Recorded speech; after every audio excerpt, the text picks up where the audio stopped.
Menghadang kembali ke UUD 1945 awal, membongkar mitos sakralitas dan ancaman otorianisme. Oleh Nazarudin, persoalan rezim Prabowo Subianto tidak hanya berkutat pada dominasi, geng Solo, dalam lingkar kekuasaan atau inkompetensi sebagian kabinetnya.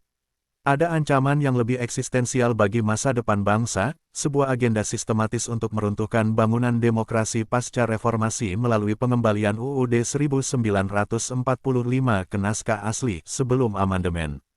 Laporan terbaru dari Tempo Indonesia 2026 mengungkap bahwa agenda ini bukan lagi sekadar wacana di ADART Partai Gerindra. Melalui langkah konkret di MPR dan pemusatan tata kelola anggaran, rezim saat ini tengah merintis jalan untuk memulihkan model kekuasaan yang dulu digunakan oleh rezim otoriter Orde Lama dan Orde Baru. Membongkar mitos sakralitas konstitusi, upaya restorasi ini seringkali dibungkus dengan narasi romantis yang menyesatkan, bahwa UUD 1945 asli adalah konstitusi, sakral, yang mencerminkan jati diri murni bangsa. Para pendukungnya berargumen bahwa amandemen adalah penyebab masuknya liberalisme politik dan ekonomi yang merusak tatanan.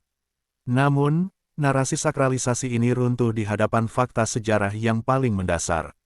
Bung Karno sendiri, dalam sidang PPKI tanggal 18 Agustus tahun 1945, menyatakan secara eksplisit, Undang-Undang Dasar yang kita buat sekarang ini adalah Undang-Undang Dasar sementara. Kalau boleh saya memakai perkataan, ini adalah Undang-Undang Dasar Kilat. Pidato tersebut adalah bukti otentik bahwa para pendiri bangsa sadar betul bahwa UUD 1945 bukanlah dokumen final yang suci dan tak boleh disentuh. Ia adalah rancangan darurat yang dimaksudkan untuk direvisi saat negara sudah stabil. Menjadikan naskah sementara ini sebagai standar absolut hari ini bukan hanya sebuah langkah mundur secara hukum, tetapi juga pengkhianatan terhadap pesan visioner para pendiri bangsa. PPHN, kuda Troya menuju otorianisme.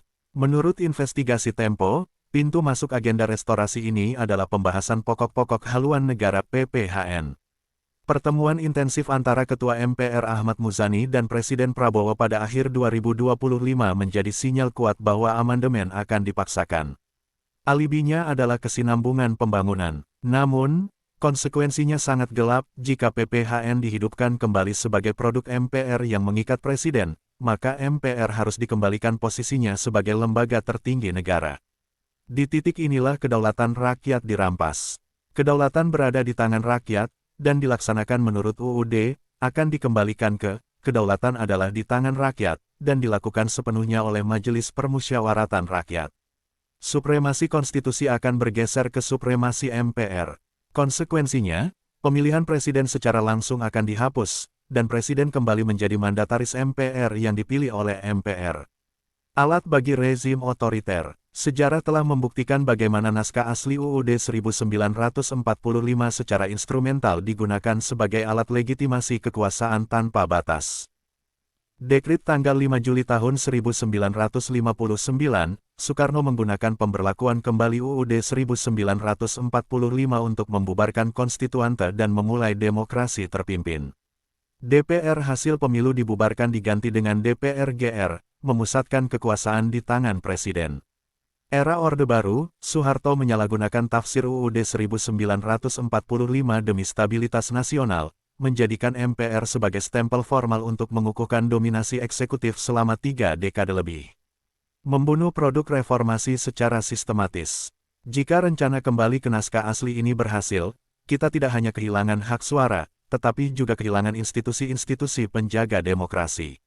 Dalam naskah asli UUD 1945, tidak dikenal adanya Mahkamah Konstitusi (MK), lembaga yang selama ini menjadi benteng terakhir rakyat dalam menguji undang-undang yang zalim.